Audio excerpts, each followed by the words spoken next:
नमस्कार। Very good evening to all of you. चलिए फिर से एक बार आप सभी का बहुत बहुत स्वागत है द सीजीपीएससी कोर्स के ऑनलाइन प्लेटफॉर्म पर। हम क्या पढ़ रहे थे अपनी लास्ट क्लास में मैथ्स पे हमने एक नया टॉपिक स्टार्ट किया था, एरिया एंड वॉल्यूम, क्षेत्रफल और आयतन। ठीक है, तो उसी हमारी जो लास्ट क्लास हमने क्या क्या देख लिया था, त्रिभुज देख लिया था। सबसे पहले तो क्या है कि किसी भी त्रिभुज के लिए क्षेत्रफल क्या होता है, फिर त्रिभुज कितने प्रकार के होते हैं, उनकी क्या प्रॉपर्टीज होती है, हमने उसको कवर कर लिया था। और इसके बाद क्या देखा था, वृत्त देखा था। और आपके वृत्त से संबंधित जितने भी क्या होते हैं, आपकी प्रॉपर्टीज होती हैं, पहले हमने उसको देखा था। और उसके संबंध में जितने भी हमने क्वेश्चन बनते हैं, वैरायटी ऑफ क्वेश्चंस बनते हैं, उसको हमने सॉल्व किया था। तो अब जो हमारी आज की क्लास में इसमें हम आगे बढ़ रहे हैं और क्या पढ़ने वाले हैं, चतुर्भुज और चतुर्भुज से संबंधित जो आपके एग्जाम में जितने भी टाइप के क्वेश्चन बनते हैं उनको हम कवर करने वाले हैं। तो बेसिकली जो आपकी जो आज की क्लास है वो क्या है, चतुर्भुज पर है। तो इसमें हम क्या देखने वाले हैं, सबसे पहले हम देखने वाले हैं क्या आपके चतुर्भुज। क्या चतुर्भुज, चतुर्भुज को हम इंग्लिश में क्या कहते हैं समझिएगा। इसका मतलब होता है क्या, क्वाड्रिलेटरल। क्या क्वाड्रिलेटरल मतलब क्या होता है, चतुर्भुज। ठीक है, तो देखिए आपके लिए सभी के लिए एक महत्वपूर्ण सूचना पहले तो ये है कि ये जो है क्या चल रहा है, आज जो आपकी तारीख है वो क्या है, 2 जून की है। कहने का मतलब क्या है कि हमारा जून का मंथ क्या हो गया है, स्टार्ट हो गया है। ठीक है, तो ध्यान दीजिएगा, मैं आपको क्यों बता रहा हूं कि जून का मंथ स्टार्ट हो गया है। देखिए इस समय 2-3 चीजें, महत्वपूर्ण चीजें हमारे लाइफ में हो रही हैं। इसकी हमारे लाइफ का मतलब क्या है कि जो स्टूडेंट अभी तैयारी करने वाले हैं, कि हर 10 मिनट में या हर 2 घंटे में क्या हो रहा है, आपको टेलीग्राम पे खट से एक मैसेज मिल रहा है, या आप सोशल मीडिया के अदर प्लेटफॉर्म पे हैं तो वहां पास में क्या हो रहा है कि आपको एक हर 2-3 घंटे में या सुबह या शाम में आपको क्या देखने को मिल जा रहा है, एक आपको क्या मिल रहा है, मैसेज मिल रहा है। और मैसेज में क्या मिल रहा है कि हर 1-2 घंटे में आपको नई वैकेंसीज देखने को मिल रही है। सुबह मालूम पड़ता है एडीओ आ रहा है, शाम को मालूम पड़ता है कि सीमो की वैकेंसी आने वाली है। एक दिन सुबह मालूम पड़ रहा है कि पटवारी आ रहा है, सेकंड डे आपको मालूम पड़ रहा है कि क्या आमीन आने वाला है। तो मैं आपको बताना ये चाहता हूं कि सबसे पहली बात क्या है, बहुत सारे स्टूडेंट मेरे को लगातार मैसेज कर रहे हैं, जो मेरे कांटेक्ट में है वो मेरे से बार बार पूछ रहे हैं कि सर कौन सी वैकेंसी आने वाली है, क्या होने वाला है, हम कैसे अपनी तैयारी को आगे बढ़ाएं। तो सबसे पहले मैं आपको बताना चाहता हूं कि जितने भी स्टूडेंट अभी वर्तमान में जिस एग्जाम की तैयारी में पिछले 1-2-3 महीने से जुटे हुए हैं, कहने का मतलब क्या है कि आप बात कर लें आपके छात्रावास या शिक्षक भर्ती के बारे में, आपको मैं स्पेशली बता रहा हूँ। देखिए जो भी एग्जाम आने होंगे वो आएंगे, है ना। अब चाहे वो 8 आए, चाहे वो 10 आए, चाहे वो 2 एग्जाम आए, जितनी भी वैकेंसीज आपको 1 लाख वैकेंसी सुनने में आ रही है, 1 लाख आए चाहे 5 लाख आए, आपको निकालना क्या है, एक या उससे अधिक आपको उसमें से किसी भी एग्जाम में सीट निकालना है। और एट प्रेजेंट आपके लिए जो पॉसिबल होगा आप वही कर सकते हो। तो अभी आपको भटकना नहीं है, आप जिस भी एग्जाम की अभी तक तैयारी करते आ रहे हो आपको उसी को आगे कंटिन्यू रखना है। बीच में किसी प्रकार का आप पैनिक मत होना। मैं आपको यही बताना चाहता हूं कि किसी भी प्रकार से भले आपको दिख जाए कि हाँ भाई 1,000 किसी किसी नई पोस्ट आ गई जिसमें 1,000 क्या है पोस्ट है, कोई नई वैकेंसी आ गई जिसमें 1,000 पोस्ट है, लेकिन यदि आपने पिछले 2 महीने किसी एग्जाम की तैयारी के लिए दिए हुए हैं तो आप उसी एग्जाम को कंटिन्यू रखिएगा। और इतना मैं आपको बता रहा हूं कि चाहे कोई भी वैकेंसी हो, एडीओ हो, सीएमओ हो, शिक्षक भर्ती हो, या जो भी अदर नई वैकेंसी हो, वो सारी की सारी वैकेंसी ना तुरंत होने वाली है और ना एक ही महीने में होने वाली है। आपको बकायदा समय एग्जाम को देने के लिए समय मिलेगा, इसीलिए पैनिक बिल्कुल मत होइएगा। बिल्कुल भी अपनी पढ़ाई से, अपनी तैयारी से भटकिएगा मत। और बात कर लें हॉस्टल वार्डन एग्जाम की, इतना इंपॉर्टेंट एग्जाम है कि यदि एकमात्र अकेला, मैं आपको बता रहा हूं, विश्वास मान के चलिए कि आज वर्तमान में यदि आपने एकमात्र अकेला हॉस्टल वार्डन की यदि आपने एक सीट निकाल ली, मतलब आपने इसमें भी सिलेक्शन ले लिया, तो ये आपको अदर एग्जाम, चाहे वो आपके पीएससी हो और चाहे वो आपके व्यापम का कोई भी एग्जाम हो, मान के चलिए कि इनको दूसरे एग्जाम को निकालने के लिए क्या आपका ताला खुल जाएगा। इसीलिए हॉस्टल वार्डन के लिए आप तैयारी में सीरियसली लगे हुए हैं, पिछले 2-3 महीने से आपने बकायदा इसमें टाइम दिया हुआ है। चाहे कुछ भी हो जाए आप इस एग्जाम से भटकना मत।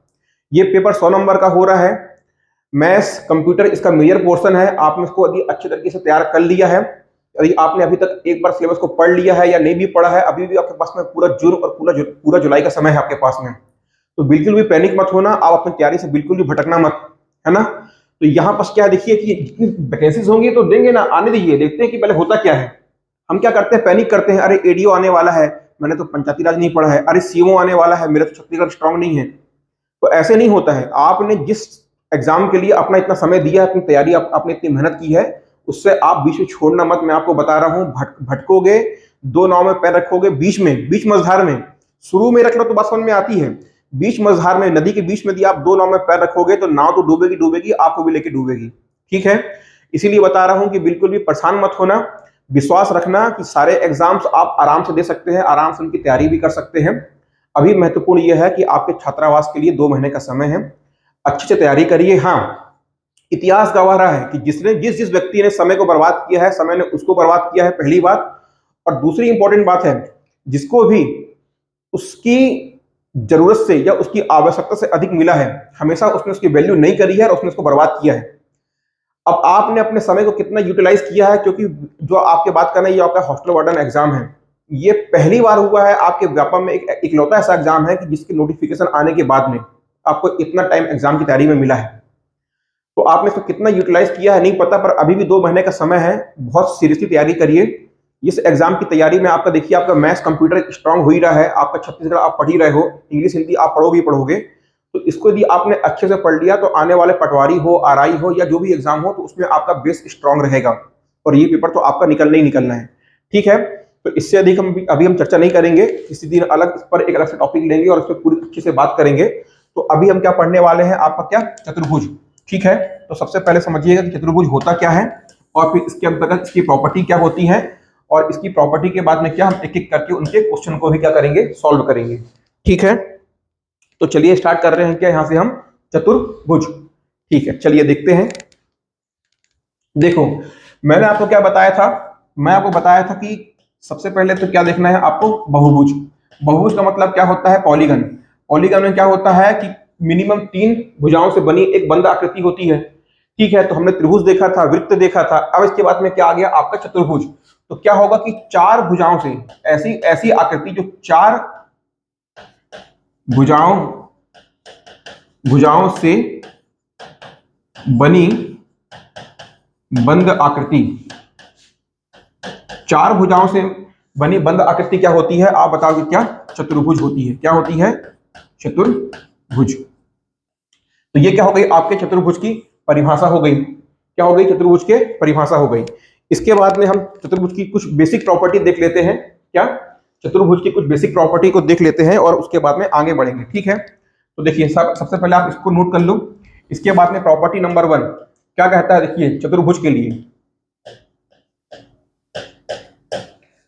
चतुर्भुज के लिए प्रॉपर्टी नंबर 1 क्या कहती है कि एक चतुर्भुज के सभी बाह्य कोणों का योग कितना होता है, 360 डिग्री होता है। क्या होगा, पहले नंबर की प्रॉपर्टी देख रहे हैं, सभी बाह्य कोण, ऑल एक्सटर्नल एंगल्स, सभी बाह्य कोण, ऑल एक्सटर्नल एंगल्स, सभी बाह्य कोणों का योग कितना होता है, 360 डिग्री होता है। सेकंड नंबर पे क्या देखोगे आप, इस सभी आंतरिक कोणों का योग, सभी आंतरिक कोणों का योग, all addition of all internal angles, आंतरिक कोणों का योग क्या होता है, आंतरिक कोणों का योग कितना होता है, बताओ, n-2 इंटू 180, n-2 इंटू 180। किसी भी बहुभुज के लिए, चाहे वो आपका त्रिभुज हो, चतुर्भुज हो, आपका पंचभुज हो, षष्ठभुज हो, कोई भी पॉलीगन हो, किसी भी बहुभुज के लिए उसके सभी आंतरिक कोणों का योग कितना होता है, n-2 इंटू 180। याद रखना, इतना इंपॉर्टेंट फॉर्मूला है। एक छोटा सा फॉर्मूला आपको सिलेक्शन को डिससिलेक्शन में या आपके सिलेक्शन ना होने को सिलेक्शन में कन्वर्ट कर सकता है। ये इतना इंपॉर्टेंट फॉर्मूला मैं आपको बता रहा हूं। एक बार मुझे याद नहीं आ रहा है, 2-3 साल पहले एक एग्जाम हुआ था, शायद आई थिंक फूड इंस्पेक्टर था या कोई भी पेपर था, याद नहीं आ रहा है मुझे अच्छे से, लेकिन मैं आपको बता सकता हूं कि उस पेपर में बहुभुज से 4 से 5 क्वेश्चन आ गए थे। तो हुआ क्या था, और इस तरह की जो टेक्निक होती है कि मैथ्स में एक ही टॉपिक से 5 या उससे अधिक क्वेश्चन पूछ लेना। सपोज आपका मैथ्स 25 नंबर का आ रहा है, इस मैथ्स में यदि सपोज किसी टॉपिक से मान लीजिए प्रॉफिट एंड लॉस से 6 क्वेश्चन आ गए, तो वहां क्या होता है, फायदा किसको होता है, जिसने प्रॉफिट एंड लॉस अच्छे से पढ़ा हुआ है, और जिसने प्रॉफिट एंड लॉस को थोड़ा बहुत ऐसे क्या कर लिया, काम चलाऊ पढ़ लिया है, तो वहां पास में क्या होता है, उसका मामला गड़बड़ हो जाता है। तो इसीलिए मैं आपसे कह रहा हूं कि यदि आप मैथ्स को पढ़ रहे हैं, भले कम पढ़िए पर स्ट्रॉन्ग करिए, जो भी आपका पोर्शन उसको आप स्ट्रॉन्ग करके पढ़िए। ठीक है, तो बहुभुज बहुत ही इंपॉर्टेंट टॉपिक है। कई बार क्या होता है कि 4-5 क्वेश्चन पूछ लिए, 2-3 क्वेश्चन पूछ लिया, तो आपके हाथ में क्या है, सिंपल से फॉर्मूले होते हैं और आप उनको बस क्या करना होता है, उनमें वैल्यू को पुट करना होता है और आंसर निकालना रहता है। खैर, सभी आंतरिक कोणों का योग क्या होता है, n-2 इंटू 180। तो यहां पास में आप कैसे निकाल लेंगे, यहां पर चतुर्भुज के लिए n बराबर कितना होता है, चतुर्भुज में n बराबर 4 होता है, तो वैल्यू पुट कर दो तो कितना हो जाएगा 4 माइनस 2 इंटू क्या हो जाएगा 180, तो कितना आ गया 2 इंटू 180 बराबर कितना हो गया 360। यहां से क्या समझ में आया हमको कि चतुर्भुज के सभी बाह्य कोणों का योग कितना होता है 360 डिग्री होता है, और चतुर्भुज के सभी आंतरिक कोणों का योग कितना होता है 360 डिग्री होता है। समझ में आ रहा है? तो इतना नोट करो, ठीक है। तो ये क्या हो गई चतुर्भुज की बेसिक प्रॉपर्टी हो गई। इसके बाद में कुछ बेसिक प्रॉपर्टी और देख लेते हैं। इसी नंबर की प्रॉपर्टी देखिएगा, सपोज ये आपके पास में क्या है एक चतुर्भुज है, तो चतुर्भुज में इस प्रकार से मैं इसको आगे बढ़ा रहा हूं, देखिएगा। अब देखिएगा ये बहुत इंपॉर्टेंट प्रॉपर्टी है कि एक चतुर्भुज है, उसके दो बाह्य कोण लिया हमने, इसको हमने बोला x और इसको हमने नाम दिया y। इसके दो आंतरिक कोण है, एक को नाम दिया अल्फा और एक को नाम हमने दिया बीटा। ध्यान दीजिएगा कि किसी भी चतुर्भुज में उसके दो बाह्य कोणों का योग, यहां पास में जो आपका एंगल x और यहाँ जो आपका एंगल y है, ये क्या है इसके दो बाह्य कोण हैं। किसी भी चतुर्भुज में किन्हीं दो बाह्य कोणों का योग उसके दो आंतरिक कोणों के योग के क्या होता है बराबर होता है। तो ध्यान दीजिएगा प्रॉपर्टीज, किसी भी चतुर्भुज में उसके दो बाह्य कोणों का योग उसके दो आंतरिक कोणों के योग के क्या होता है बराबर होता है। प्रॉपर्टी नंबर क्या हो गई आपकी तीसरे नंबर की प्रॉपर्टी हो गई। इसके बाद में एक प्रॉपर्टी और देखिएगा, मैं यहां बता रहा हूं आपको कि यदि एक वृत्त पर एक चतुर्भुज बनाया जाए, कहने का मतलब क्या है कि इस प्रकार से आपने एक सर्कल लिया या आपने एक सर्कल लिया और क्या कर रहे हो इस सर्कल पे बना रहे हो आप एक चतुर्भुज इस प्रकार से, ठीक है। यदि आप एक वृत्त पर एक चतुर्भुज बनाते हो तो प्रॉपर्टी ये कहती है कि इसकी जो सम्मुख भुजाएं होती हैं, इसको हमने नाम दे दिया क्या a, इसको b, इसको c और यहां हमने नाम दिया d। तो यदि एक वृत्त पर, नोट करते आइएगा आप, यदि एक वृत्त पर चतुर्भुज बनाया जाए तो उस चतुर्भुज की सम्मुख भुजाओं का योग क्या होता है बराबर होता है। कहने का मतलब क्या है यहां से कि जो a b होगा और जो आपका c और d होगा ये किसके बराबर होगा, ये a ad और किसके आपके bc के योग के बराबर होगा। यदि एक वृत्त पर एक चतुर्भुज बनाया जाए तो उसकी जो सम्मुख भुजाओं का योग होगा वो अन्य सम्मुख भुजाओं के योग के क्या होगा बराबर होगा। AB प्लस CD बराबर कितना हो जाएगा AD प्लस BC। ये क्या हो गई आपके चतुर्भुज की कुछ बेसिक प्रॉपर्टी हो गई, इसको आप नोट करें। इसके बाद देखते हैं हम क्या चतुर्भुज का परिमाप। 5वें नंबर पे आइए और देखते हैं क्या चतुर्भुज का परिमाप क्या हो जाएगा। इसको हम बोलते हैं perimeter of quadrilaterals, perimeter denote करते हैं P से। देखिए परिमाप क्या होता है, परिमाप की बेसिक परिभाषा क्या होती है कि किसी भी आपकी जो आकृति है, दी हुई आकृति की सभी भुजाओं का योग, चतुर्भुज में क्या होगा कि उसकी सभी चारों भुजाओं का योग। तो परिमाप क्या होता है कि सपोज मान लीजिए कि इस प्रकार से आपके पास में क्या है एक चतुर्भुज है, यहां पास में क्या है, ये क्या है इसकी भुजा की लंबाई a, इस भुजा की लंबाई b, इसकी लंबाई c और इसकी लंबाई कितनी हो गई d। ये क्या है आपके पास में एक चतुर्भुज है ना। तो ये आपका परिमाप क्या होता है, परिमाप बराबर हो जाएगा इसकी सभी भुजाओं का क्या योग a प्लस b प्लस क्या हो जाएगा यहां से d। ये क्लियर हो रहा है, ये क्या हो गया आपके चतुर्भुज का परिमाप हो गया। चलिए इसके बाद में देखते हैं अगला हमारे पास में सबसे इंपॉर्टेंट क्या आता है, 6वें नंबर पे आता है चतुर्भुज का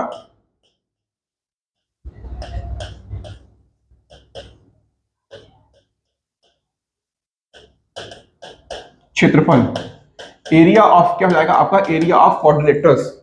तो ध्यान दीजिएगा कि अभी जो मैं आपको एरिया बता रहा हूं ये हर प्रकार के चतुर्भुज पर क्या होगा एप्लीकेबल होगा। चतुर्भुज के प्रकार क्या होते हैं अभी हम थोड़ी देर में आगे पढ़ने वाले हैं, पर यहां पर जो मैं आपको चतुर्भुज का क्षेत्रफल का जो मैं आपको फॉर्मूला बताने वाला हूं वो आपके हर प्रकार के चतुर्भुज पर क्या होगा एप्लीकेबल होगा। क्यों मैं आपसे कह रहा हूं कि हर प्रकार के चतुर्भुज पर क्या होगा एप्लीकेबल होगा, वो इसलिए कह रहा हूं कि वो आपको देखिए अभी समझ में आएगा। सपोज मान लीजिए कि इस प्रकार से क्या है आपका एक चतुर्भुज है, इसको मैंने क्या नाम दिया A B C और D, इस प्रकार से क्या इसको मैंने नाम दे दिया। अभी देखिएगा कि यहां से ये इस प्रकार से ये जो क्या है देखिए यहां से BD क्या है इस चतुर्भुज का क्या है विकर्ण है। ये जो आपको BD दिखाई दे रहा है BD क्या है इस चतुर्भुज का क्या है वो लोग विकर्ण है। अब क्या करता हूं कि इस विकर्ण पर मैं एक लंब यहां डालता हूं इस प्रकार से और इस विकर्ण पर एक लंब मैं इस प्रकार से यहां डालता हूं, ठीक है। तो क्या है देखिएगा यहां पास में जो आपका क्या निकालने वाले हैं, हम निकालने वाले हैं क्या क्षेत्रफल, क्या एरिया। तो इसकी देखिएगा परिभाषा क्या बनती है 1/2 1/2 गुणे क्या हो जाएगा आपका विकर्ण। ये क्या हो गया आपका विकर्ण। यहाँ पास में कोई सिर्फ एक विकर्ण की बात हो रही है, ऐसा नहीं है कि यहाँ पास एक विकर्ण यहाँ भी बना दिए, उस पर भी लंब दे दिए।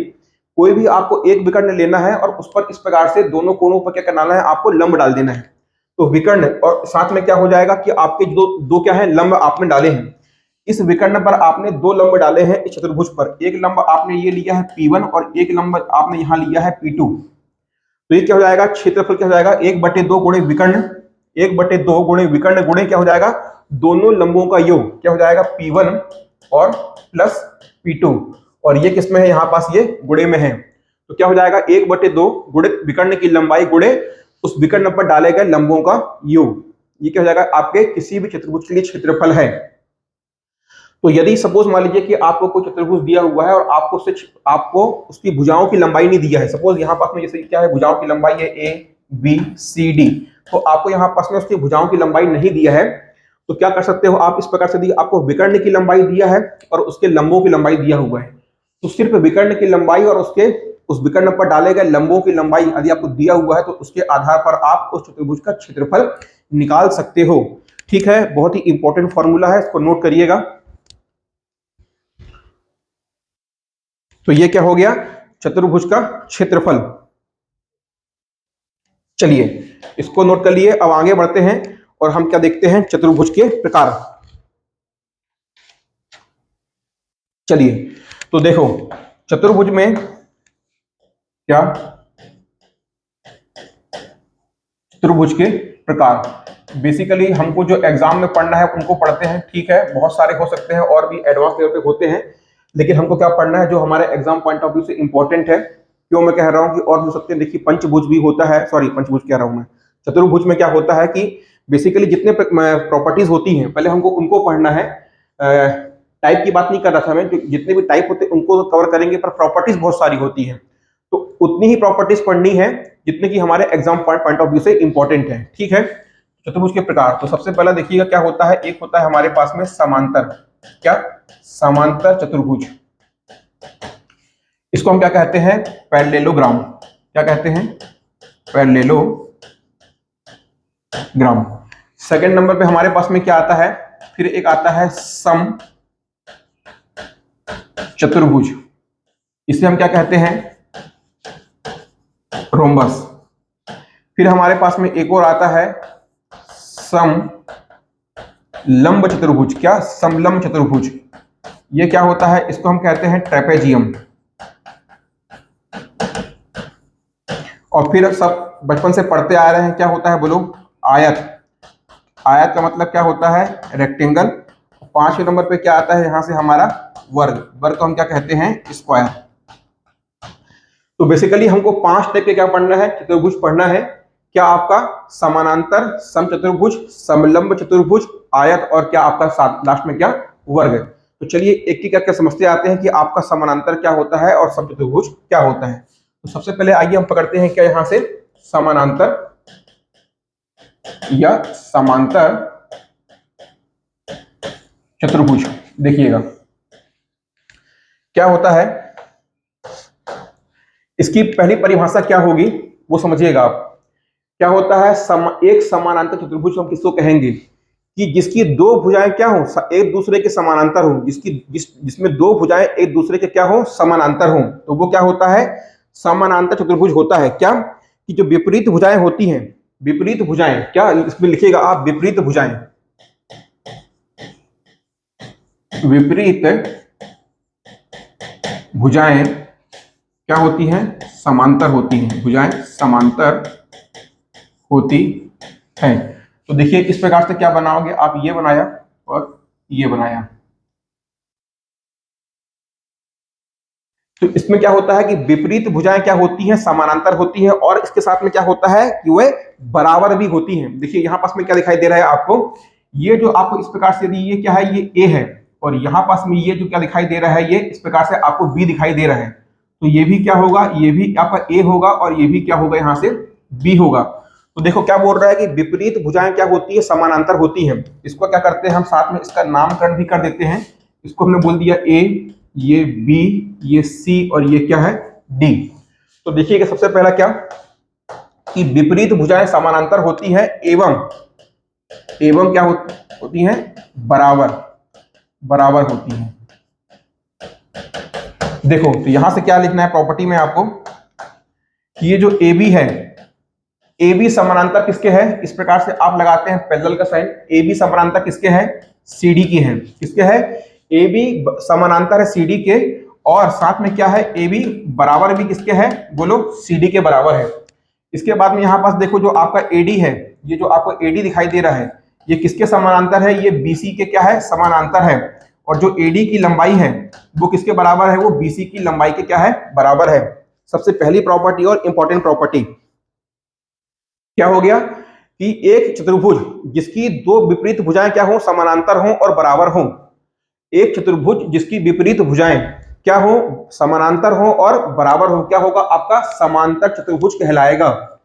ठीक है। सेकंड नंबर की प्रॉपर्टी देखिएगा आप, यहां से क्या बोल रहा है आपसे कि जो इसके विपरीत कोण होते हैं, क्या होते हैं, जो इसके विपरीत कोण होते हैं। यहां पास देखिए ये जो आपको एंगल डी, ये आपको एंगल बी दिखाई दे रहा है, या एंगल ए, और ये आपको एंगल सी दिखाई दे रहा है। तो नोट करिएगा क्या, इसके विपरीत कोण बराबर होते हैं। कैसे होते हैं, बराबर होते हैं। क्या होते हैं, इसके विपरीत कोण बराबर होते हैं। कहने का मतलब क्या है कि यहाँ जो आपका एंगल ए है ये किसके बराबर हो जाएगा, एंगल सी के बराबर हो जाएगा, और यहाँ जो आपका एंगल बी है वो किसके बराबर हो जाएगा, एंगल डी के बराबर हो जाएगा। ये प्रॉपर्टी आप इतना पहले नोट करिए कि विपरीत कोण क्या होंगे, एक दूसरे के बराबर होंगे। ये क्या हो गया आपका समानांतर चतुर्भुज की प्रॉपर्टीज हमने देखी। ठीक है, इतना नोट करिए, फिर आगे देखते हैं।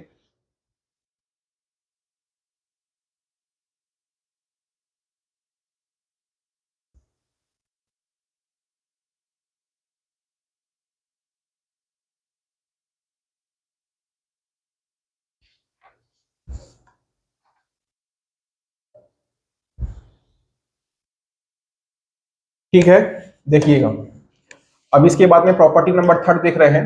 देखो ये क्या है, इस प्रकार से हमने समानांतर चतुर्भुज बनाया। इसमें क्या है, विपरीत भुजाएं क्या होती हैं, बराबर समानांतर होती हैं और बराबर होती हैं। अब बात कर रहे हैं किसकी, हम बात कर रहे हैं विकर्ण की। तो देखिए ये क्या है, इस प्रकार से ये हमारा कितने बने, विकर्ण नंबर 1 और विकर्ण नंबर 2। ये क्या है, हमने नाम दिया D1 और इसको हमने नाम दिया D2। विकर्ण कितने हैं इसमें, एक चतुर्भुज में कितने विकर्ण हो सकते हैं, केवल और केवल 2 विकर्ण हो सकते हैं। एक चतुर्भुज में कितने विकर्ण, केवल और केवल 2 विकर्ण हो सकते हैं। D1 और D2 यहाँ पास में क्या है, इसके विकर्ण है। पहली बात। अब देखिएगा जो इसके विकर्ण होते हैं वो क्या होते हैं, पहली बात तो क्या कि D1 नॉट इक्वल टू क्या होता है, D2। इसके दोनों विकर्ण की लंबाई क्या होती है, बराबर नहीं होती है, पहली बात।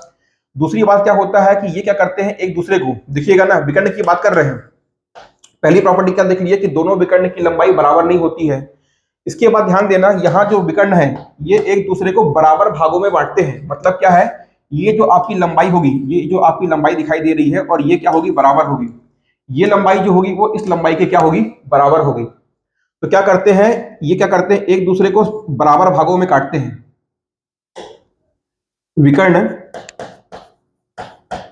विकर्ण एक दूसरे को दो बराबर भागों में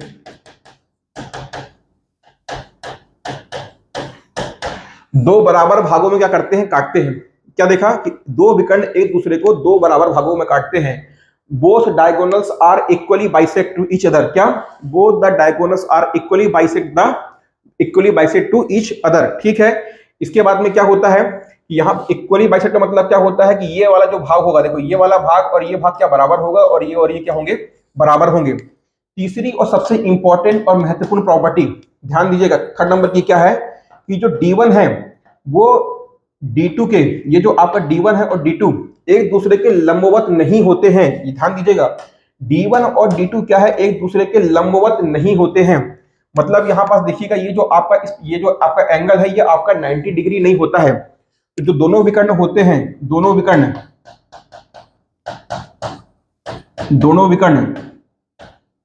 लंबवत नहीं होते हैं। बहुत ही इंपॉर्टेंट प्रॉपर्टी है, अभी मैं आपको आगे बताऊंगा क्यों क्यों मैं आपसे बार बार कह रहा हूं कि जो प्रॉपर्टी है कि दोनों विकर्ण एक दूसरे के लंबवत नहीं होते हैं, ये आपको समझ के चलना है। ठीक है, तो अभी आप इतना नोट करो कि दोनों विकर्ण, सबसे पहले तो क्या होता है, दोनों विकर्ण की लंबाई बराबर नहीं होती है और ना ही ये एक दूसरे के लंबवत होते हैं। मतलब क्या कि जब ये एक दूसरे को काट रहे होंगे तो यहाँ पास जो आपका कोण बनेगा ये आपके 90 डिग्री के बराबर नहीं होगा। दूसरी बात, तीसरी बात क्या है कि ये क्या करेंगे, जब एक दूसरे को काटेंगे तो क्या करेंगे, ये एक दूसरे को दो बराबर बराबर भागों में क्या करते हैं, काट देते हैं। तो क्या करते हैं, एक दूसरे को equally bisect to each other, दो बराबर भागों में काटते हैं। तो ये क्या हो गई कि आपके विकर्ण की प्रॉपर्टी हो गई। इसके बाद में बात कर ले क्या आपके परिमाप की, तो परिमाप क्या होगा, सपोज मान लो कि ये क्या है, यहाँ पास में ए है और इसकी लंबाई क्या है बी, तो परिमाप क्या हो जाएगा, देखो ये ए, ये क्या हो जाएगा बी, फिर ये आपका ए हो जाएगा और ये क्या हो जाएगा, दोबारा बी हो जाएगा। कहने का मतलब क्या है, 2a प्लस बी, समानांतर भुजाओं का योग, 2 इंटू समानांतर भुजाओं का योग, ये क्या हो गया, इसका परिमाप हो गया। अब इसके बाद में क्या देखते हैं, इसकी और क्या प्रॉपर्टी बची हुई है, पहले आप इतना नोट कर लो। परिमाप देख लिया आपने, परिमाप के बाद में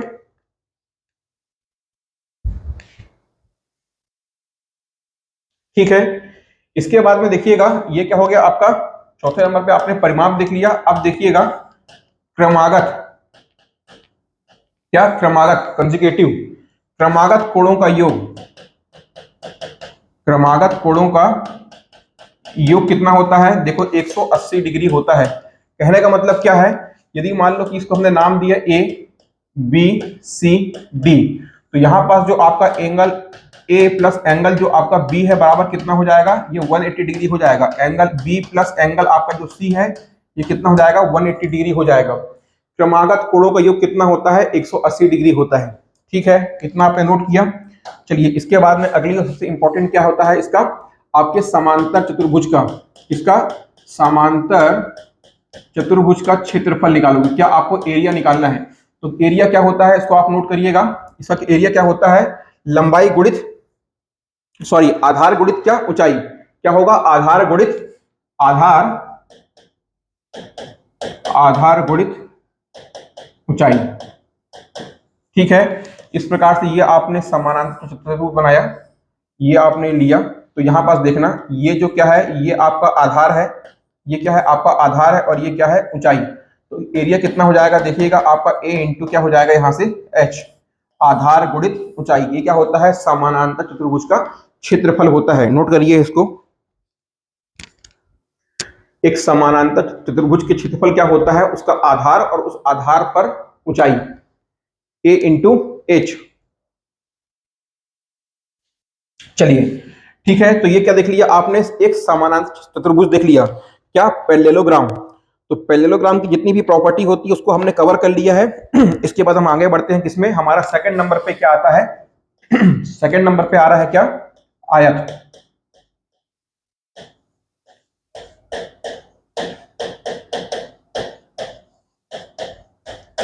तो देखिए सबसे पहले आयत की परिभाषा क्या बनती है।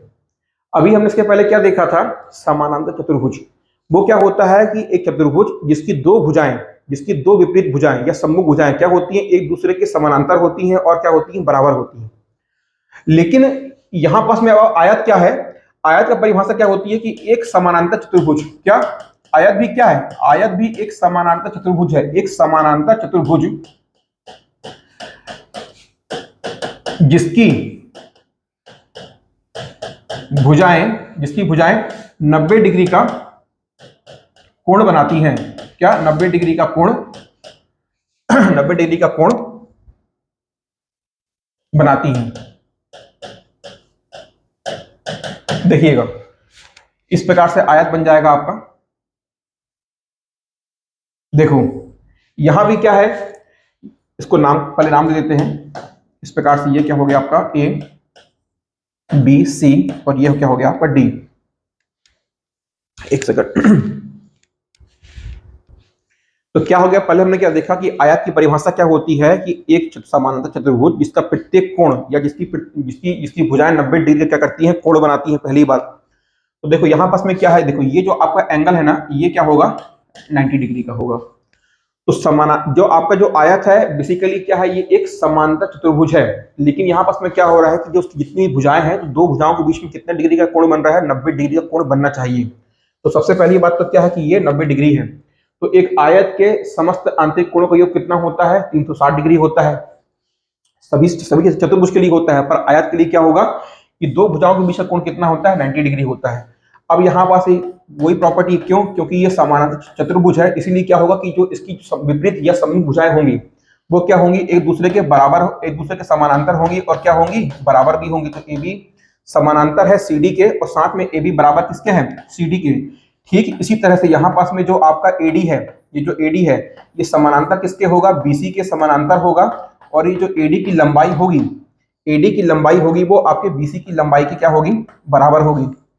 ये देखा। इसके बाद में देखिए क्या करते हैं, यहाँ हमने एक आयत और बनाते हैं। इस प्रकार से हमने एक ये यहाँ पास में आयत बना लिया। अब बात करते हैं इसकी क्या विकर्ण की। तो देखिएगा यहाँ पास में किसी भी चतुर्भुज में कितने विकर्ण बन सकते हैं, तो आप बताएंगे किसी भी चतुर्भुज में केवल और केवल दो विकर्ण बन सकते हैं। पहला हमने बनाया इस प्रकार से, और ये बनाया हमने दूसरा इस प्रकार से। इसको हमने नाम दिया D1 और इसको हमने नाम क्या दिया, D2। तो पहली प्रॉपर्टी देखिएगा, यहाँ जो D1 होंगे, जो D1 है और ये D2 है, ये क्या होंगे, एक दूसरे के बराबर होंगे। समांतर चतुर्भुज में क्या थे, वो दोनों एक दूसरे के बराबर थे, नहीं। समांतर चतुर्भुज में दो विकर्ण एक दूसरे के बराबर नहीं होते हैं, लेकिन आपके आयत में दोनों विकर्णों की लंबाई क्या होती है, बोलो, बराबर होती है। पहली बात। दूसरी बात क्या करते हैं, यह एक दूसरे को क्या करते हैं, बराबर भागों में बांटते हैं। ये जो लंबाई होगी और ये लंबाई क्या होगी, बराबर होगी। और यहाँ पास में जो आपको लंबाई दिखा रही है और ये क्या होंगे, एक दूसरे के बराबर होंगे। ठीक है।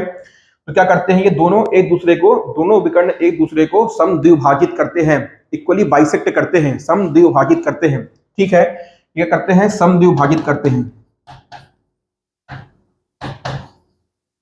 या बराबर भागों में क्या करते हैं, एक दूसरे को बांटते हैं।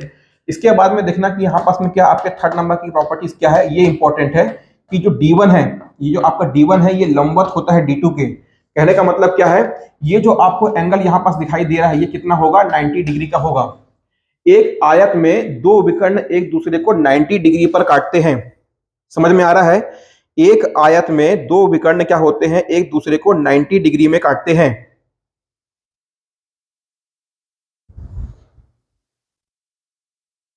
ठीक है। चलिए इसके बाद में अगली प्रॉपर्टी देखते हैं, इसके आपके डायगोनल से संबंधित। अच्छा चलिए परिमाप देख लो। तो परिमाप क्या हो जाएगा, बोलो, यहां यहां पर नोट कर दूं, परिमाप। ये क्या हो गया, आयत का परिमाप कितना हो जाएगा, बोलो। इसकी सभी भुजाओं का योग, ये ए है, ये ए है, और ये क्या है, ये बी है और बी है। तो कितना हो जाएगा, 2 इंटू क्या हो जाएगा, ए प्लस बी। आयत का परिमाप क्या होता है, उसकी समस्त भुजाओं का योग, मतलब क्या, 2 इंटू उसकी विपरीत भुजाओं का योग। ठीक है। तो ये क्या हो गया, 2 इंटू ए प्लस बी। ये क्या हो गया, आपके आयत का परिमाप हो गया। अब यहां से सपोज आपसे पूछ ले कि जो आपका इसका विकर्ण है, तो ये जो आपका D1 है, ये D1 बराबर क्या होगा, देखो। यदि हमको इस D1 को निकालना है, तो ध्यान दीजिएगा, ये क्या है, इस प्रकार से यदि हमको ये D1 निकालना है, तो D1 बराबर कितना होगा। अब देखो ये क्या है, ये 90 डिग्री का कोण है। और बात कर लें किसकी, त्रिभुज। यदि हम इसको नाम दे रहे हैं A, इसको हमने नाम दिया B, ये हमने नाम दिया C, और ये दिया D। तो देखो आपके त्रिभुज BCD में, किसमें, जो आपका त्रिभुज है, यहां देखिएगा, ये जो आपका त्रिभुज क्या है, BCD, ये कैसा है, एक समकोण त्रिभुज है। बोलो हाँ या ना, कैसा है, एक समकोण त्रिभुज है। क्यों, क्योंकि एक आयत की दो भुजाओं के बीच में 90 डिग्री का कोण होता है। यदि एक समकोण त्रिभुज है, तो D1 क्या है, उस त्रिभुज का विकर्ण है। तो D1 बराबर क्या हो जाएगा, अंडर रूट ऑफ, देखो क्या होता है, कर्ण का वर्ग बराबर क्या होता है, एक समकोण त्रिभुज में कर्ण का वर्ग, D1 का स्क्वायर बराबर क्या होता है, आधार का वर्ग और उसके लंब का वर्ग का योग होता है। तो D1 स्क्वायर बराबर कितना होता है, ए स्क्वायर प्लस बी स्क्वायर। तो D1 बराबर क्या हो जाएगा, अंडर रूट ऑफ कितना हो जाएगा, बोलो, ए स्क्वायर प्लस बी स्क्वायर। तो किसी भी आयत का विकर्ण की लंबाई कितनी होती है, अंडर रूट ऑफ उसके दो अलग अलग भुजाओं के वर्ग के योग के बराबर। तो ए स्क्वायर प्लस बी स्क्वायर। या आप इसको यहां पास में कह सकते हो सिंपल भाषा में कि जो इसका विकर्ण है D1, ये कितना हो जाएगा, बोलो। ये हो जाएगा, ये क्या है, ए क्या है, इसकी लंबाई है, ये क्या है, ये लंबाई है, और ये क्या है, चौड़ाई है। तो क्या हो जाएगा, ये आपके लंबाई का वर्ग प्लस क्या हो जाएगा, आपके चौड़ाई का वर्ग। इतना क्लियर हुआ। तो एक आयत का, एक आयत के विकर्ण की लंबाई क्या हो जाएगी आपके अंडर रूट ऑफ उसके लंबाई के वर्ग और उसकी चौड़ाई के वर्ग के बराबर। अंडर रूट ऑफ लंबाई, अंडर रूट ऑफ वर्गमूल के अंदर क्या हो जाएगा, वर्गमूल लंबाई का वर्ग धन उसके चौड़ाई का वर्ग का वर्गमूल, under root of length, square of length and square of breadth. चलिए अब इसके बाद में सबसे इंपॉर्टेंट क्या बच जाता है कि जो आपका आयत है, तो आयत का क्षेत्रफल, आयत का क्षेत्रफल, और यही सबसे क्या होता है, आसान होता है। एरिया ऑफ रेक्टेंगल क्या होता है, उसकी लंबाई गुणित क्या बोलो, चौड़ाई। सबसे इंपॉर्टेंट फॉर्मूला यही होता है कि एक आयत का क्षेत्रफल कितना होता है, लंबाई गुणित चौड़ाई। ठीक है, इतना समझ में आ गया, क्लियर। चलिए तो आगे बढ़ते हैं, अगला देखते हैं। अब यहां से कुछ बेसिक प्रॉपर्टीज बनती हैं, वो देखिएगा एग्जाम के लिए। प्रॉपर्टी नंबर 1, कुछ इंपॉर्टेंट प्रॉपर्टीज आपको देखनी है। तो देखिएगा, पहला, एक हमने इस प्रकार से एक यहां पास में क्या लिया है, एक आयत लिया, देखिएगा, और क्या कर रहे हैं, इसके अंदर एक हमने ऐसा बना लिया। अभी देखिएगा, एक हमने इधर बनाया ऐसा,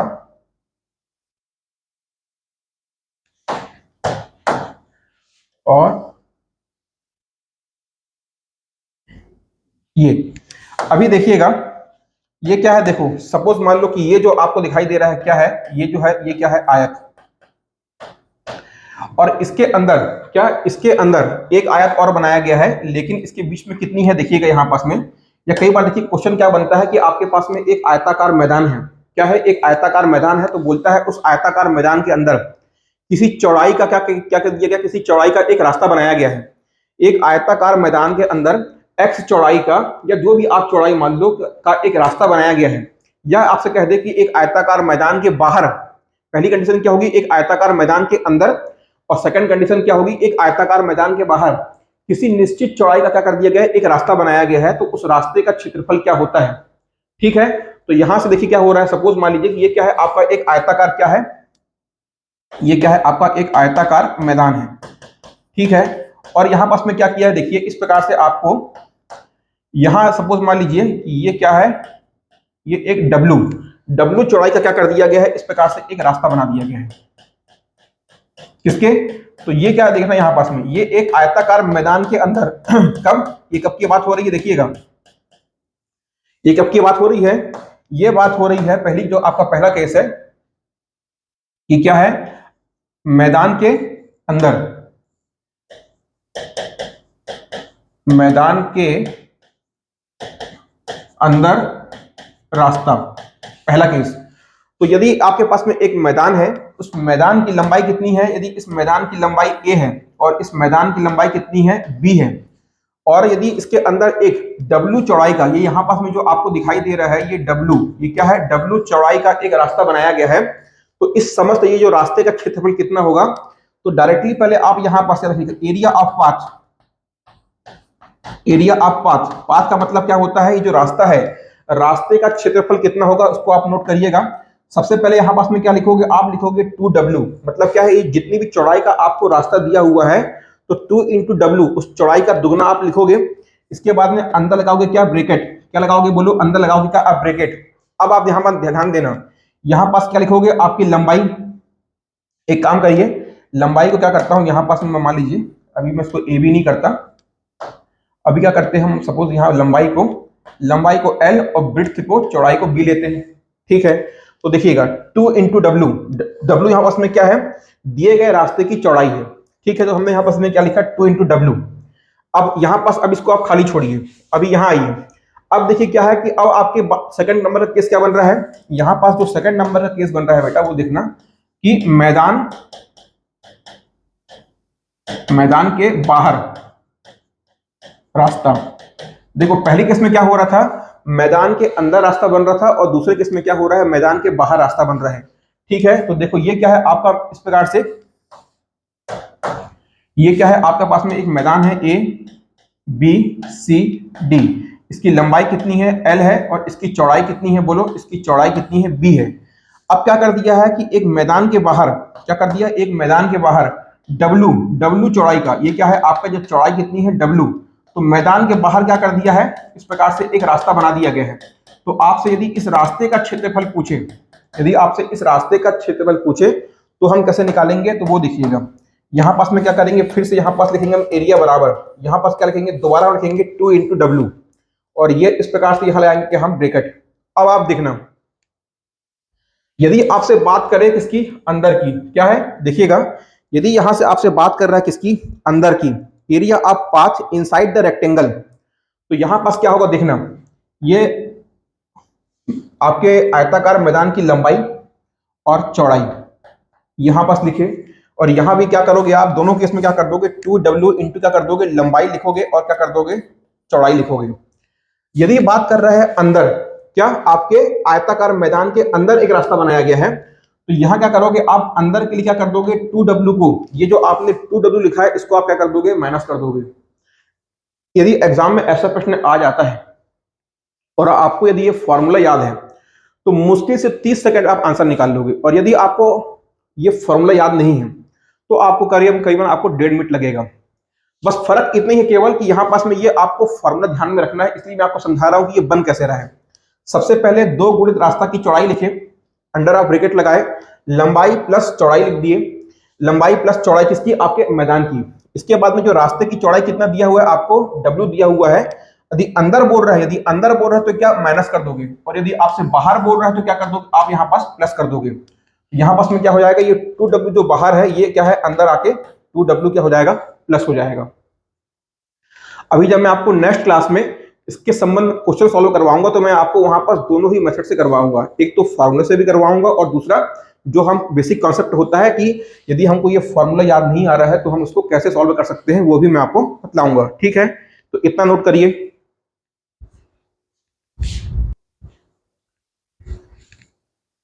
ये हुआ। अब इसके बाद में एक और केस बनता है, उसको भी आप देख लीजिएगा। पहले आपने इतना नोट कर लिया है, अब एक केस और क्या बनता है, देखो अभी हमने क्या किया कि मैदान के अंदर और मैदान के बाहर हमने क्या किया, रास्ता बनाया। अब मान लो क्या होता है कि सपोज मान लो कि भाई आपके पास में एक क्या है, रेक्टेंगल है, इस प्रकार से एक आयताकार मैदान है कुछ इस तरह से। अभी हमने क्या देखा कि इस आयताकार मैदान के अंदर रास्ता या इस आयताकार मैदान के बाहर रास्ता। अब क्या हो जाए कि इस प्रकार से आपको इसके भीतर में एक दूसरे को काटते हुए रास्ता निकले, क्या है, इस प्रकार से एक दूसरे को काटते हुए रास्ता निकले। ठीक है, तो यदि आपको इस प्रकार से दे दे तो यहां पास में डायरेक्टली आपको कैसे निकालना है फॉर्मूला, आप वो देखिएगा। सबसे पहले क्या लिखोगे, एरिया ऑफ पाथ, रास्ते का क्षेत्रफल। कैसे लिखोगे, देखो रास्ते की यदि आपको चौड़ाई दी हुई है, सपोज यहां आपको ये क्या है, देखो ये आपके आयताकार मैदान की लंबाई है L, इस आयताकार मैदान की चौड़ाई है B, और ये जो आपके रास्ता है, ये जो आपका रास्ता है इसकी चौड़ाई कितनी है W। तो यहां पास देखना क्या लिखोगे आप, एरिया ऑफ पाथ W, और अंडर ब्रैकेट क्या लिखोगे, देखो वहां पास पहले हम क्या कर रहे थे 2W कर रहे थे, यहां पास क्या करना है हमको केवल W लिखना है। यहां भी L प्लस B आएगा, और क्या हो जाएगा, देखो इसके अंदर की बात हो रही है, और जब भी अंदर की बात होगी तो यहाँ पास में क्या हो जाएगा, जो भी आपका बाहर है वो माइनस हो जाएगा। तो इस प्रकार से क्या हो जाएगा, यदि आपको ऐसा एक पूछता है कि एक आयताकार मैदान है और इसके भीतर में एक रास्ता है जिसकी चौड़ाई क्या है, आपको W दिया हुआ है, और वो रास्ता एक दूसरे को क्या करता है, क्रॉस करता है, एक दूसरे को काटते हुए बनाया जाता है। तो यदि आपको ऐसा प्रश्न पूछता है तो एरिया ऑफ, ये जो आपको रास्ता है, ये जो इस प्रकार से जो आपको रास्ता है, इस रास्ते का क्षेत्रफल कितना होगा वो आपको क्या करना है, निकालना है। तो कैसे निकालोगे, W के यहाँ पास में क्या है, रास्ते की चौड़ाई गुणे लंबाई धन चौड़ाई माइनस क्या, आपके रास्ते की चौड़ाई। ये क्या हो गया, आपके आयत से संबंधित जितनी भी प्रॉपर्टी होती है उसको हमने देख लिया। अब आगे बढ़ते हैं किसमें, हम अपने नेक्स्ट चतुर्भुज पर।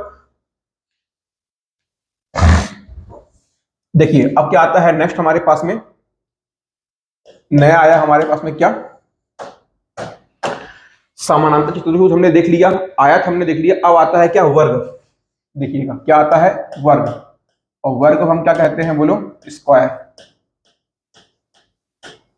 देखिए सबसे पहले वर्ग होता क्या है, आप वो समझ लो कि एक आयत जिसकी क्या सभी भुजाएं बराबर हों।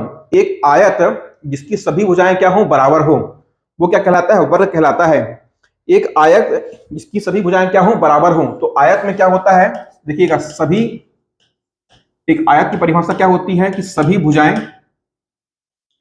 क्या होती हैं, बराबर होती हैं, बराबर होती हैं, और क्या होता है, और उनके बीच 90 डिग्री का क्या होता है, 90 डिग्री का कोण बनता है। क्या होता है, उनके बीच 90 डिग्री का कोण बनता है। ठीक है, तो देखिए आयत कैसे बनेगा, कुछ इस प्रकार से आपका आयत होगा, और इसमें आयत में क्या होता है, उसकी सभी भुजाओं की लंबाई क्या होती है, बराबर होती है। यदि ये ए है तो ये भी ए होगा, और ये भी क्या होगा, ए होगा, और यहाँ भी क्या होगा, इस प्रकार से ए होगा। तो एक आयत में क्या होता है कि एक आयत की प्रत्येक भुजा क्या होती है, बराबर होती है, और उसके दो भुजाओं के बीच में कितने डिग्री का कोण बनता है, 90 डिग्री का कोण बनता है। ये क्या है, ये जो आपका एंगल होगा, ये कितना होगा, 90 डिग्री का एंगल होगा। ये क्लियर हुआ। चलिए, तो यदि आपसे एग्जाम में पूछ ले कि एक वर्ग है, यदि एक वर्ग है, क्या वो एक आयत हो सकता है, तो आप बोलोगे हाँ बिल्कुल। एक वर्ग क्या होता है, एक वर्ग एक आयत ही होता है, लेकिन कैसा आयत होता है कि जिसकी प्रत्येक भुजा क्या होती है, बराबर हो, जिसकी प्रत्येक भुजा क्या हो, बराबर हो। तो ध्यान रखना कि एक वर्ग क्या होता है, एक वर्ग मूल रूप से एक आयत ही होता है, लेकिन यहां पास में क्या होती है, उसकी प्रत्येक भुजा की लंबाई बराबर होती है। ठीक है, आपसे एग्जाम में कभी भी इस टाइप का क्वेश्चन बन सकता है, निम्नलिखित में से क्या सही है, तो आपको वर्ग की 4 प्रॉपर्टी देगा और पूछेगा कि निम्नलिखित में से कौन कौन सा क्या है, सही है, एबीसी सही है, बीसी सही है। ठीक है, तो एक वर्ग क्या है, एक वर्ग आयत ही होता है, लेकिन यहां पास में क्या, एक ऐसा आयत जिसकी सभी भुजा की लंबाई क्या होती है, बराबर होती है। चलिए अगली प्रॉपर्टी की ओर बढ़ते हैं, देखते हैं। ये इस प्रकार से हमने यहां पास में एक ले लिया क्या, वर्ग। ठीक है, इसकी सभी भुजा की लंबाई क्या है, ए, सभी भुजा की लंबाई क्या है, बराबर, मतलब क्या, मान लो हमने इसको ए मान लिया है। ठीक है, अब यहां से क्वेश्चन बनता है क्या, पहला नंबर का आपका परिमाप। तो एक वर्ग का परिमाप क्या होगा, तो इसकी समस्त भुजाओं का क्या होगा, योग होगा। P बराबर क्या हो जाएगा, 4 इंटू ए हो जाएगा, a plus a plus a plus a कितना होता है, 4a हो जाएगा। सेकेंड नंबर पे आता है देखो विकर्ण। ये इस प्रकार से हमने क्या कर दिया, ये विकर्ण लिया, और यहां से एक और इस प्रकार से हमने विकर्ण लिया। तो याद रखना कि इसके दो विकर्ण होंगे, और दोनों ही विकर्ण की लंबाई क्या होगी, बराबर होगी। और ये जो विकर्ण होते हैं, ये क्या करते हैं, ये विकर्ण है, ये एक दूसरे को बराबर भागों में क्या करते हैं, बांटते हैं। क्या है, ये जो आपका सपोज ये आपका D1 है, और ये क्या है, विकर्ण नंबर D2 है। तो जब ये एक दूसरे को काटेंगे, तो ये वाली जो लंबाई होगी वो इसके बराबर होगी, और यहाँ जो आपको लंबाई दिखाई दे रही है वो किसके बराबर होगी, इस लंबाई के बराबर होगी। तो यहाँ पास क्या है कि ये D1 और D2 क्या होते हैं, एक दूसरे के बराबर होते हैं, मतलब D1 की लंबाई D2 के बराबर होती है। और जब ये एक दूसरे को काटते हैं तो क्या करते हैं, एक दूसरे को समद्विभाजित करते हैं। जैसा कि आपने आयत में भी देखा था कि आयत के दो विकर्ण एक दूसरे को बराबर भागों में बांटते हैं, ठीक उसी प्रकार से जो वर्ग है, वर्ग में भी जो उसके विकर्ण है वह एक दूसरे को बराबर भागों में क्या करते हैं, बांटते हैं। थर्ड नंबर का क्या आता है कि जो आपका D1 है, ये क्या होता है, ये लंबवत होता है किसके, D2 के। नोट करिएगा, जो D1 होगा वह क्या होगा, लंबवत होगा किसके, D2 के। D1 लंबवत होगा क्या, यहां से D2 के। ये जो एंगल बनेगा ये कितना होगा, बोलो, ये एंगल 90 डिग्री का होगा। ठीक है, तो ये क्या हो गया, इसका विकर्ण हो गया। अब आता है कि अभी आपसे पूछ ले कि विकर्ण की लंबाई कितनी होगी। देखो विकर्ण की लंबाई कितनी होगी, तो विकर्ण की लंबाई देखो यहाँ पास क्या है, ये आपका 90 डिग्री है। विकर्ण क्या है, ये इस प्रकार से, ये आपका विकर्ण है, तो विकर्ण की लंबाई, तो ये क्या हो गया, इस प्रकार से आपका एक समकोण त्रिभुज बन गया। पहले इसको हम क्या करते हैं, नाम दे देते हैं। फिर से देखो, हमने इसको नाम दे दिया ए। देखो इसको हमने नाम दिया ए बी सी डी। तो विकर्ण यहां पास देखो क्या है, ये आपका बीडी और एसी क्या है, यहां पास विकर्ण है। तो अब देखना है कि त्रिभुज बीसीडी, त्रिभुज बीसीडी क्या है, एक समकोण त्रिभुज है। एक समकोण त्रिभुज में यदि आप देखोगे तो पाइथागोरस प्रमेय लगता है, और क्या कहता है कि कर्ण का वर्ग किसके बराबर होता है, लंब और उसके आधार के वर्ग के योग के बराबर होता है। तो यहाँ पास जो आपका D1 स्क्वायर होगा, देखना ये जो आपका D1 स्क्वायर होगा वो किसके बराबर होगा, वो यहाँ पास में आपका क्या है, आधार, ये क्या है आपका बेस आधार का वर्ग, और क्या है यहाँ पास लंब भी क्या है, यहाँ लंब भी क्या है, ए है, तो इसके बराबर हो जाएगा। तो d1 बराबर क्या हो जाएगा, अंडर रूट क्या हो जाएगा, ये आपका ए स्क्वायर और प्लस ये ए स्क्वायर हो जाएगा। तो d1 बराबर क्या हो जाएगा, ए स्क्वायर प्लस ए स्क्वायर कितना हो जाएगा, ये हो जाएगा आपका 2a स्क्वायर, इसमें अंडर रूट में, तो यहाँ से क्या बोल दोगे आप, ये ए स्क्वायर, ए बाहर निकलेगा और अंडर रूट क्या रहेगा, 2 रहेगा। तो आपका जो विकर्ण होता है इसको क्या कह सकते हो आप, जो आपका विकर्ण है इसको आप यहाँ इस प्रकार से लिख सकते हो कि एक वर्ग का विकर्ण बराबर क्या होगा, ये हो जाएगा √2 इंटू क्या हो जाएगा, भुजा, भुजा के √2 के गुणनफल के बराबर होता है। √2 इंटू क्या, इसका भुजा। तो एक वर्ग का विकर्ण क्या होता है, उसकी भुजा में यदि हम √2 का मल्टीप्लिकेशन कर देंगे तो हमको उस वर्ग का क्या मिल जाएगा, विकर्ण की लंबाई मिल जाएगी। ठीक है, यहां तक क्लियर हुआ।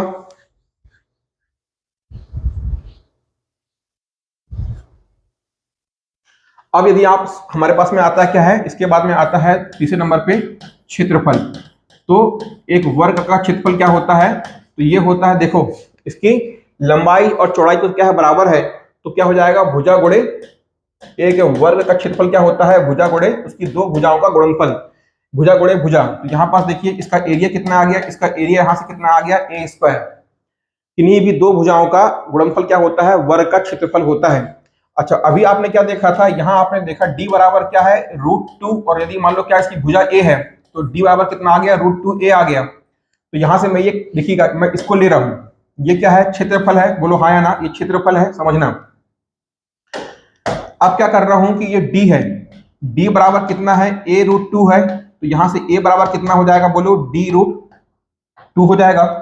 यदि d बराबर a इंटू √2 है तो a बराबर क्या होगा, dy, ये √2 को उसके d के नीचे लेके आ गया, कितना हो गया। अब आपका एरिया कितना होता है, a का भुजा का स्क्वायर होता है।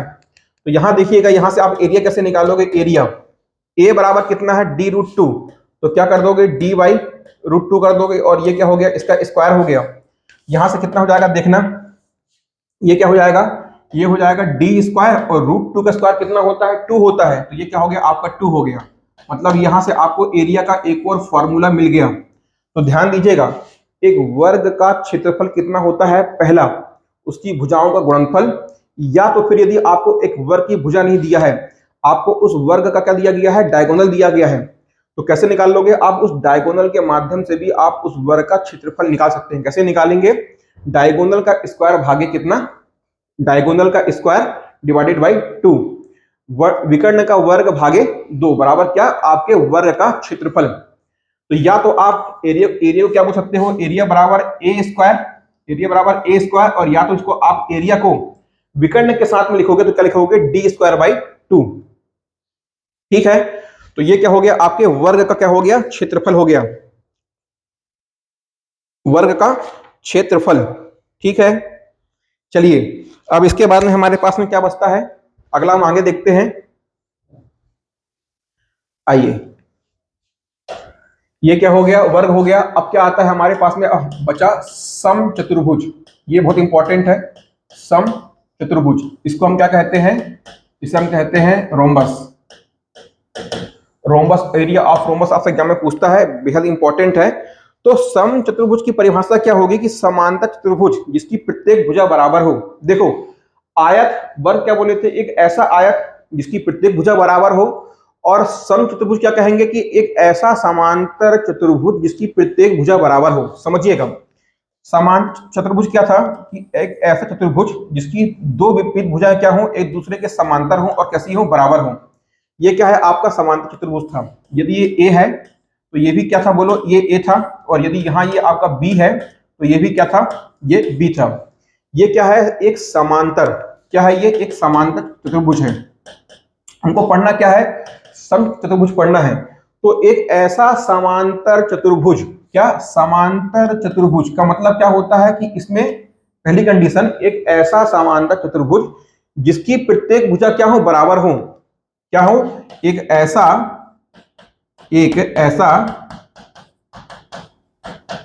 समांतर चतुर्भुज जिसकी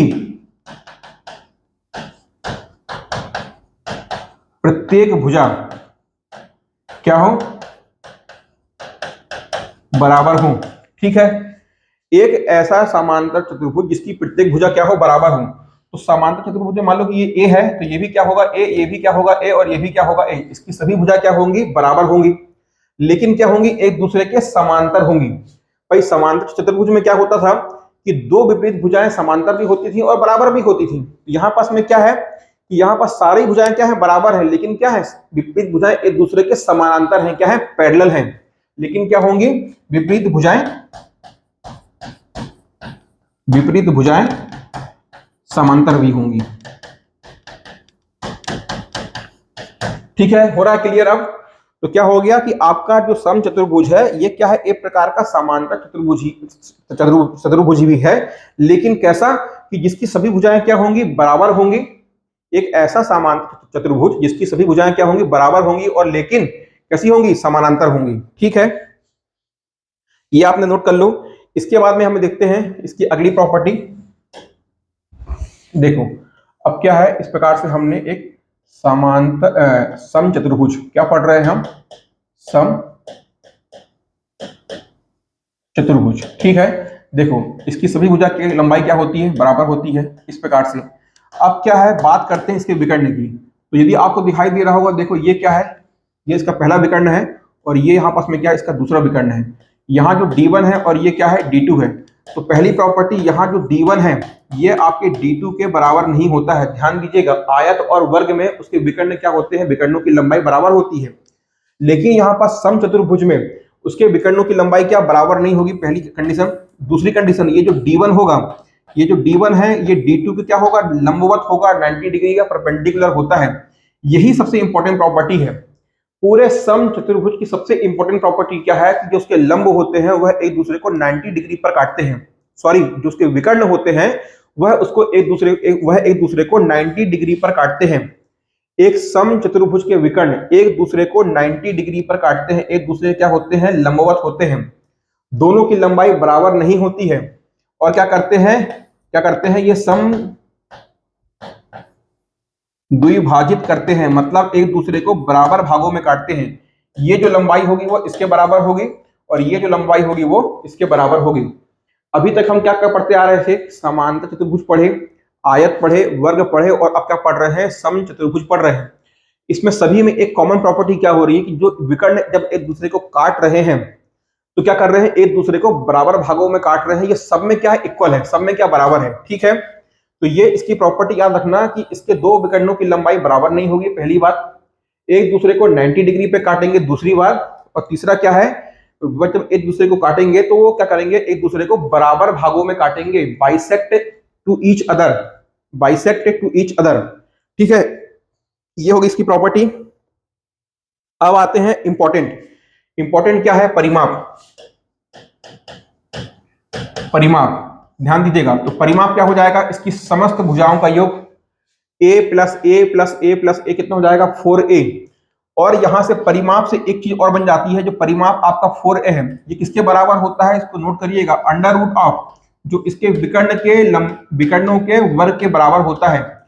दोनों विकर्णों के वर्ग के, ये आपका जो 4a होता है, परिमाप क्या हो जाएगा। देखो ये प्रॉपर्टी याद रखना कि जो इसका जो आपके सम चतुर्भुज का परिमाप होता है वह उसके दोनों विकर्णों के वर्गमूल के बराबर होता है। दोनों जो विकर्ण है वो डायगोनल के अंडर रूट के बराबर, स्क्वायर के अंडर रूट के बराबर होता है। ये जो आपका आयत का जो सम चतुर्भुज का परिमाप है, मैं बार बार इसलिए रिपीट कर रहा हूँ, 4a इक्वल टू क्या हो जाएगा, under root of d1 square plus d2 square. क्यों इंपॉर्टेंट है, यहां से क्या करता है, आपको कई बार बोलता है कि एक आपको आयत का परिमाप दिया हुआ है तो आप उसका क्षेत्रफल निकालिए, और आपको उसके दोनों विकर्णों की लंबाई दिया हुआ है। आपको क्या है कि एक आयत के आपको एक सम चतुर्भुज के दोनों विकर्णों की लंबाई दे देगा और परिमाप दे देगा, और कहेगा कि आप इसका क्षेत्रफल निकालिए।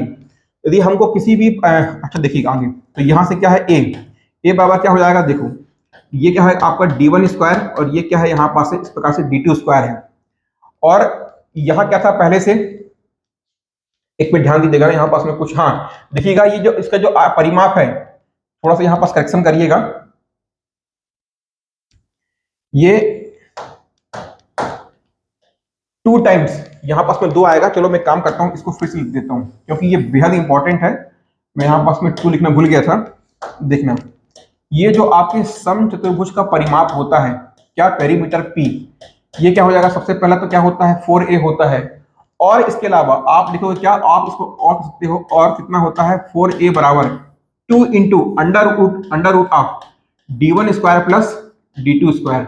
यहाँ पास मैं ये 2 लिखना भूल गया था, तो इसको नोट करिएगा, 2 into under root of d1 square plus d2 square. तो यहाँ क्या करोगे, देखो आप इसको 2 से इस 2 को काटोगे, पहले क्या कर लो, आप इसको नोट कर लो, इसको आप पहले नोट कर लो, जो आपके समचतुर्भुज का परिमाप होता है, अर्थात क्या 4a क्या है इसका परिमाप है, वो किसके बराबर होता है 2 into under root of d1 square plus d2 square. ये आपको मुंह जवानी याद होना चाहिए, बेहद इंपॉर्टेंट फॉर्मूला है ये आपका। ठीक है, आयत और वर्ग में हम कंफ्यूज नहीं होते हैं, कंफ्यूज होते हैं किसमें, समचतुर्भुज में और समांतर चतुर्भुज में। ठीक है, तो परिमाप बराबर क्या हो गया 2 into under root of d1 square plus d2 square. अब देखो इसको आगे बढ़ाते हैं, तो ये क्या है 4a बराबर 2 into d1 square plus d2 square, ये काटे, ये 2 हो गया, तो ये क्या हो जाएगा आपका इस प्रकार से d1 square plus d2 square, और भागे में क्या आ गया 2। मतलब एक समचतुर्भुज की जो भुजा की लंबाई किसके बराबर होगी, उसके दोनों विकर्णों के वर्ग के वर्गमूल और भाग में क्या 2। तो ये क्या हो गए आपके समचतुर्भुज के, यहां से इस प्रकार से आप क्या निकाल सकते हैं, इसके भुजा की लंबाई आप ज्ञात कर सकते हो। और थर्ड और सबसे इंपॉर्टेंट क्या आता है, देखो हमने क्या है परिमाप देख लिया, इसके भुजा की लंबाई देख ली, और अब क्या देखते हैं, क्षेत्रफल देखते हैं। क्या, एक समचतुर्भुज का क्षेत्रफल एरिया। तो देखो एरिया कितना होता है, सबसे सिंपल फॉर्मूला है, यहां पास में क्या करना है कि आपको दोनों डायगोनल d1 इंटू d2 और भाग में क्या दे देना है इस प्रकार से 2। बहुत ही सिंपल है, दोनों विकर्णों का गुणनफल भागे क्या होता है 2। ये क्या होता है आपके समचतुर्भुज का क्षेत्रफल होता है, दोनों विकर्णों का गुणनफल भागे 2। ठीक है, चलिए अब इसके बाद में लास्ट आपका बचा है एको चतुर्भुज, इसको हम क्या कहते हैं, इसे हम कहते हैं समलंब। समलंब चतुर्भुज, ठीक है, क्या कहते हैं इसको इंग्लिश में, ट्रेपेजियम। इसकी परिभाषा क्या होती है, एक ऐसा चतुर्भुज, क्या, एक ऐसा चतुर्भुज जिसकी 2 भुजाएं क्या होती हैं, एक ऐसा चतुर्भुज जिसकी 2 भुजाएं समानांतर तो हो किंतु बराबर ना हो, एक ऐसा चतुर्भुज, बहुत ही इंपॉर्टेंट है, देखिएगा, एक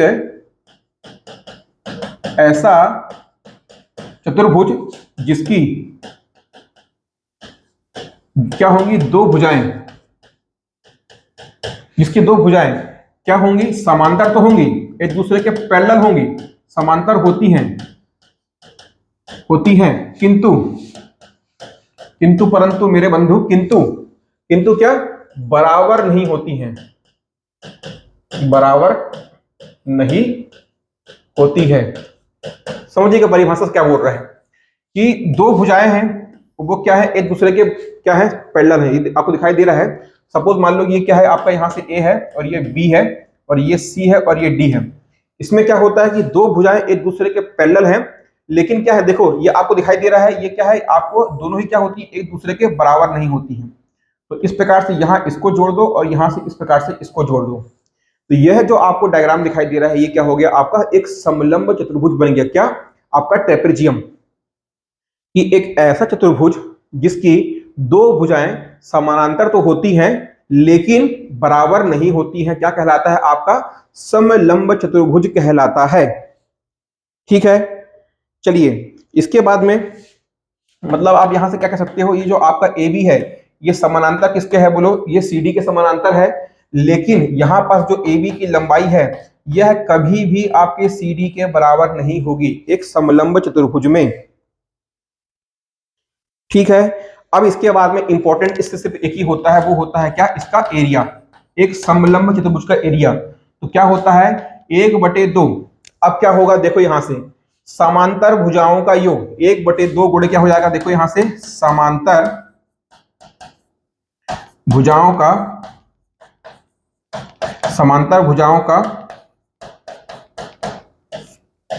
1/2 समांतर भुजाओं का योग क्या हो जाएगा, 1/2 समांतर भुजाओं का योग और प्लस इन दोनों के बीच की दूरी, क्या, इस दोनों के बीच की दूरी। तो देखो समांतर भुजाओं के दोनों के बीच की दूरी क्या हो जाएगी इस प्रकार से, यहां पास में अब एक हमारे पास में क्या आ गई, इसका नाम समलंब क्यों पड़ा कि यहाँ पास जो इस प्रकार से आपको लंब P1 और क्या दिखाई दे रहा है P2, तो इसके दोनों लंब क्या होते हैं, दोनों लंब क्या होते हैं, समान होते हैं। एक समलंब चतुर्भुज में उसके दोनों लंब क्या होते हैं, समान होते हैं, इसलिए क्या बोला, समलंब चतुर्भुज। ठीक है, तो ये क्या हो गया आपके यहाँ से P1 और P2 क्या होते हैं, बराबर होते हैं। तो चलिए हम क्या देख रहे थे, एरिया कैसे निकाल रहे थे, 1/2 समांतर भुजाओं का योग, ये जो AB प्लस CD समांतर भुजाओं का योग और गुणे क्या उनके, ये उनके है, उनके बीच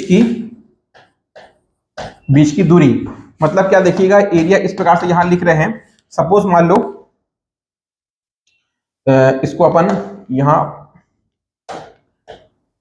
P1 P2 ना बोल के मान लो इसको अपने क्या बोल दिया, H बोल दिया। तो ये देखो क्या है, ये इस प्रकार से 1/2 समांतर भुजाओं का योग, ये क्या हो जाएगा AB प्लस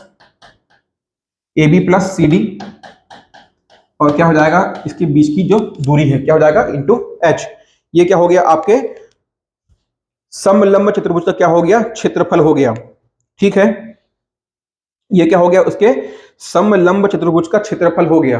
अब एक इंपॉर्टेंट प्रॉपर्टी और है यहां से, उसको आप नोट करिएगा, मैं आपको बता रहा हूं कि एक समलंब चतुर्भुज में सपोज मान लीजिए कि यहां पास में आपके पास में एक समलंब चतुर्भुज है इस प्रकार से, इसको मैं नाम दिया A B C D। तो अभी हमने बात की थी इसके एरिया की, अब बात करते हैं। देखो यहाँ पास सपोज मान लो कि इसका ये एक पहला विकर्ण है और ये क्या है, यहाँ पास में इस प्रकार से एक दूसरा आपको विकर्ण दिखाई दे रहा है। ठीक है, तो अब देखिए यहां से जो इसके विकर्ण है, तो विकर्ण क्या है, देखो जो विकर्ण क्या क्या है, एक तो आपका BD है और क्या है AC है। तो जो इसकी भुजा और विकर्ण के बीच में एक संबंध बनता है, एक समलंब चतुर्भुज में उसकी भुजाओं और उसके विकर्ण में एक संबंध बनता है, उसको आप नोट करना। देखो दोनों विकर्णों का योग का वर्ग, देखो दोनों विकर्णों का क्या बनता है, ये BD और AC क्या है, इसके विकर्ण है। तो देखो BD का वर्ग और यहां से AC का वर्ग, क्या इसके दोनों जो विकर्ण है उनके वर्गों का योग, उनके दोनों विकर्णों के वर्गों का योग। अब देखिएगा आपको क्या करना है, जो दो भुजा समानांतर है उनको नहीं, जो समानांतर नहीं है तो उन दोनों भुजाओं के वर्गों, देखो यहां से क्या कर लोगे आप, AD स्क्वायर कर लोगे, क्या कर लोगे, और BC स्क्वायर कर लोगे। ये AD और BC क्या समानांतर है, नहीं है, तो यहां पास में क्या लेना है कि जो दो भुजाएं समानांतर नहीं है उन दोनों भुजाओं के वर्गों का योग आपको लिख देना है। तो क्या हो गया, AD का स्क्वायर प्लस BC का स्क्वायर, और क्या हो जाएगा प्लस, यहां आप लिखोगे क्या, प्लस 2 इंटू समानांतर भुजा, तो क्या AB और ये क्या है CD, AB और CD। तो ये क्या हो गया कि एक समलंब चतुर्भुज में, एक समलंब चतुर्भुज में उसके विकर्ण और उसकी भुजाओं के बीच में एक संबंध हो गया। तो कभी भी आपको पूछ ले कि भाई एक समलंब चतुर्भुज है, उसकी भुजा की लंबाई दिया हुआ है, उसके विकर्णों की लंबाई ज्ञात करिए, तो आप यहां से ज्ञात कर सकते हैं। ठीक है, मैक्सिमम बुक में मैक्सिमम जगह आपको ये वाला जो मैंने आपको क्या रिलेशन बताया है ये आपको नहीं मिलेगा, इंपॉर्टेंट है, इसको नोट कर लीजिएगा। ठीक है, तो क्या हो गया, ये आपके एक समलंब चतुर्भुज में उसके विकर्ण और भुजाओं के बीच में संबंध अभी आपने देखा। चलिए, तो आज की क्लास में इतना ही, मिलते हैं अपनी अगली क्लास में, उसमें कुछ एक आध दो प्रॉपर्टीज और बची हैं उनको कवर करेंगे, और इसके बाद में जो भी इससे महत्वपूर्ण आपके प्रश्न बनते हैं उनको सॉल्व करेंगे। ठीक है, तो अभी हमने आज की अपनी क्लास में क्या देखा है कि जितने भी प्रकार के आपके चतुर्भुज होते हैं उनकी प्रॉपर्टीज क्या होती है, उनका परिमाप क्या होता है, उनका क्षेत्रफल क्या होता है, विकर्णों के बीच में क्या संबंध होता है, उनको हमने देखा, बहुत ही इंपॉर्टेंट है। और अब जो इसके बाद आपकी नेक्स्ट क्लास होगी उसमें हम जितने भी हमने चतुर्भुज देखे हैं इसके संबंध में प्रीवियस ईयर में जो भी क्वेश्चन आए हैं, हर टाइप के जो हमने चतुर्भुज देखे हैं उनको टाइप को समझते हुए और उस टाइप में हम जिन क्वेश्चन को सॉल्व करेंगे वो क्या होंगे, आपके PYQ होंगे। समझ रहे हैं, मतलब हम सारे टाइप को कवर करेंगे, पर किन क्वेश्चन के माध्यम से कवर करेंगे, जो आपके प्रीवियस ईयर में पूछे गए हैं और उनमें भी आपके अच्छे और बेहतरीन लेवल के प्रश्नों की बात करेंगे। मेरा सिर्फ एक ही मकसद आपकी क्लास 1 से लेकर आज तक रहा है कि मैं आपको कितने कम से कम समय में अच्छे से अच्छा कॉन्सेप्ट दूं, आपको क्लास में समझ में आए, जो याद होना है वो याद भी हो जाए आपको, और साथ में मैं एटलीस्ट आपको PYQ सॉल्व करवा दूं। ठीक है, तो चलिए आज की क्लास में इतना ही, मिलते हैं अपनी अगली क्लास में और सॉल्व करेंगे जो हमने आज पढ़ा है इससे संबंधित आपके क्या प्रश्न। ठीक है, तो मिलते हैं अगली क्लास में, चलिए।